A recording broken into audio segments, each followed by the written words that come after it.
Hi guys, my name is Chris Old. Welcome back to my channel. Today I'm going to bring you a new tutorial showing you how to shoot one model in 3 different ways with just one modifier.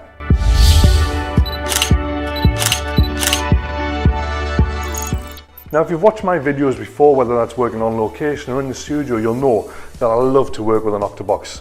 Now I use a 90cm easy open Octabox from Pixapro. I've had this one for about 2 years now. It's bruised, it's battered, it's dirty, but it always does such a fantastic job. I love the light I get from an Octabox, and that's why it's my favorite modifier to use. But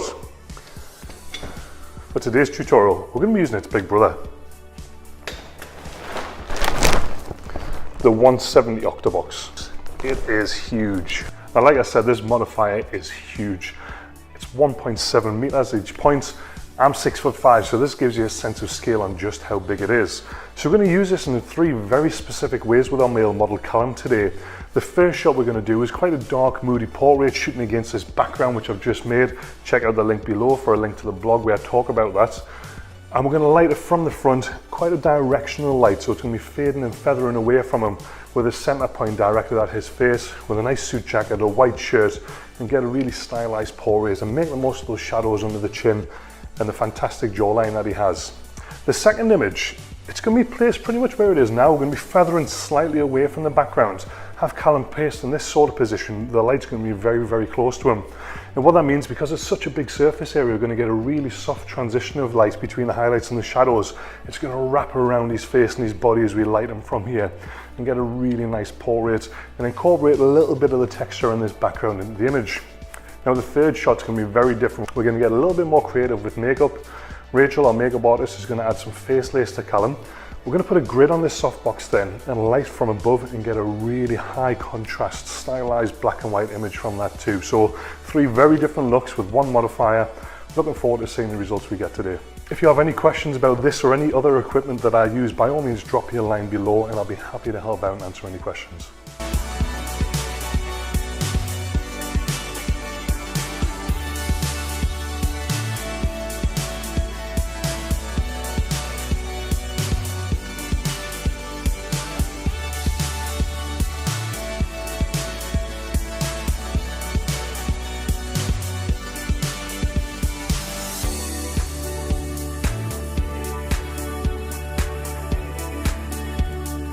So the first setup I'm going to use today, I'm going to be using a City 600 with the extension head and the 170 Octabox, as I said before.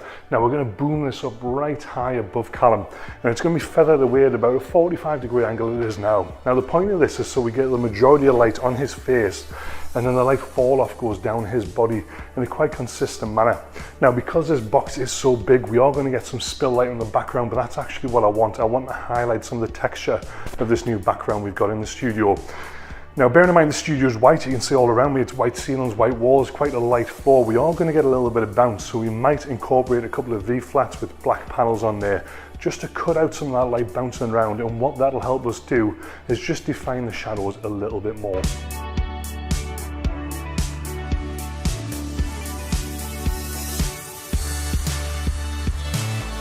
So one of the things we want to try and make sure we have with this is the furthest point away from camera, so the edge of this softbox is not above Callum's head. We want it to be just on the front of his face. Now what that's going to allow is this center point of this Octabox where the light is primarily weighted to hit directly into his face, and then we're going to get a nice fall off of light as we move down the Octabox. So my shooting position is going to be directly under this box, shooting from pretty much where this stand sits right now. That's going to allow me to make the most of this shot. Now it's a 3/4 length shot at most. I'll probably shoot most of it as half length in terms of body size. And that's going to allow me to make the most of this soft light. Like I said, we'll probably incorporate those couple of V-flats because I can see just how much, just by putting the model lamp on there, just how much light is going to bounce around off these white and light surfaces here. Now I am going to be shooting with a tethered setup today, which means my model can see everything I'm shooting straight onto a big screen TV. It's not the best for in here, it's a slightly older TV, so it reflects the light a lot. But for me, it's essential for the model to understand exactly what I'm shooting and what I'm talking about when I might say, just change by a little bit, move this part, you know, whatever that might be. And it also allows me to see on a bigger screen than chimping on the back of my screen, which isn't always ideal. So for that, I'm using a Teletools tether cable and also the jerk stop, both in the side of the computer and on the bottom of the camera.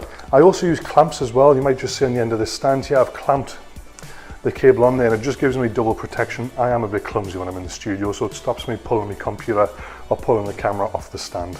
Another really important aspect, I'm using a big heavy boom arm at the minute. This Modifier, although it's quite soft, is really heavy. So it's essential that you weigh it down properly. So I've got a 1.5 kilo weight at the bottom of this boom stand. That's balanced quite nicely. And there aren't a lot of people going to be in the studio today, but if you are shooting in a busier environment, it's essential when using boom arms and big equipment, you make it as safe as possible. That's why the Pixapro City 600 is such an important bit of kit in my arsenal. Without having any power cables, it's totally battery operated, makes it much safer for me to work around the studio and much easier to move around the studio between sets too.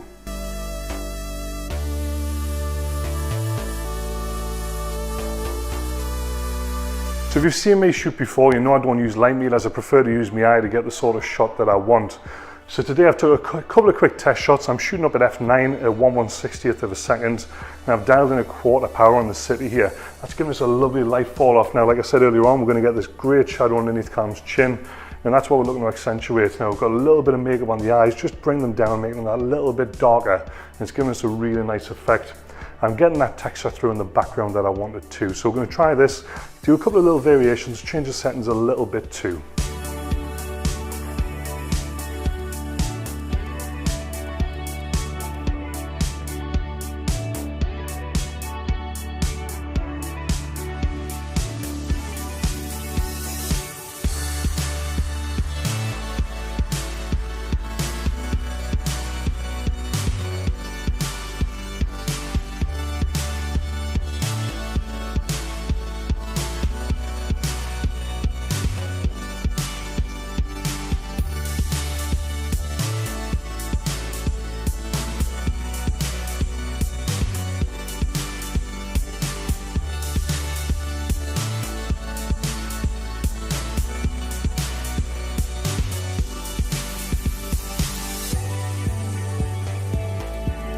So you can see from this image of Callum here, we're getting the lovely shadows under the chin, we're getting a real definition on there, and we're getting a nice light spread across the background, which means we're picking up the textures that we wanted to get through this image. Now, because we're getting the shadows under the chin, Rachel's done a great job with the highlights around the lips on the inside of the eyes, which just gives it that little bit of a lift. So the next shot, we're going to move this light entirely to a 90-degree spot.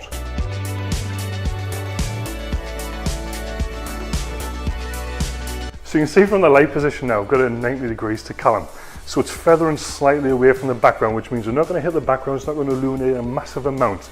We're just going to get enough that we can see the detail and the shadows through it. Now the light's going to come across Callum, obviously it's going to hit him on this side, and because it's such a big soft light, it's just going to wrap around his body ever so slightly and give us a really nice soft fall off of light. So we'll shoot a few test shots, see where we're at. I'm still shooting at 8th power, I'm at f9 at 1/160th of a second. I don't really have any need to change that setting, so I'm going to stick with that. My powers have stayed the same. My light into subject distance, although we've moved the position, has stayed pretty much the same, so the skin exposure is going to be very similar to what we had before too.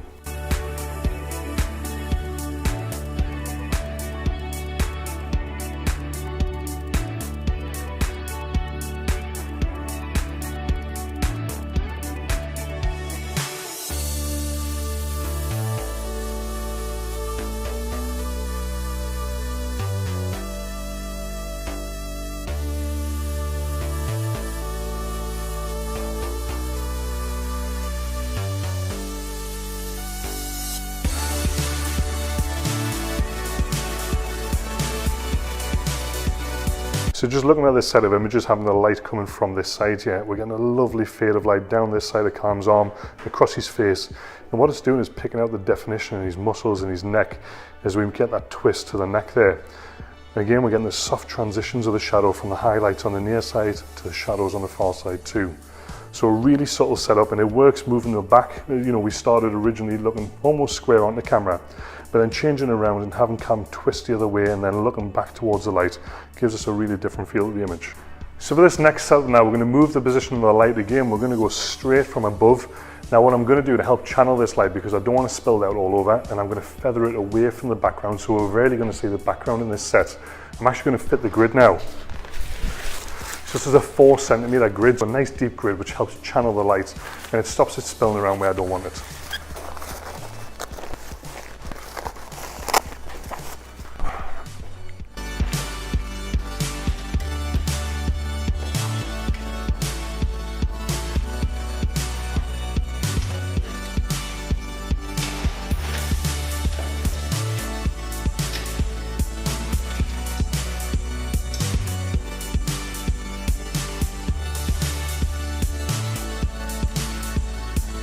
So you can see from this setup now, we've got the light directly above our subject. We've fitted the grid, which means there's very little light spilling out. So from your position, you can't really see much of that white coming through. So what that means, the light can't actually hit the camera, it can't hit the back of the background because there's very little spill coming out because it's such a deep grid.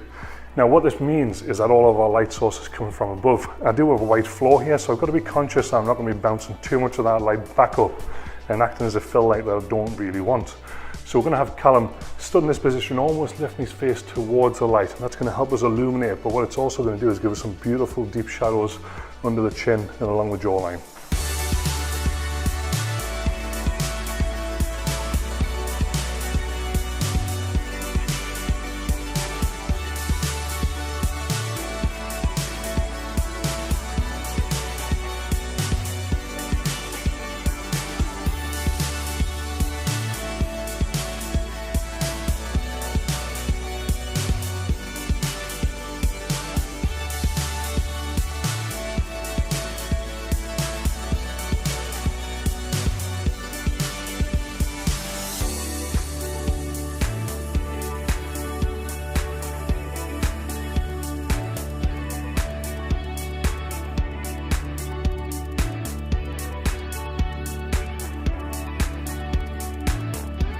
So because of the position we've put this light, we are channeling light straight down, so we've made it difficult for ourselves to catch the light in Cam's face.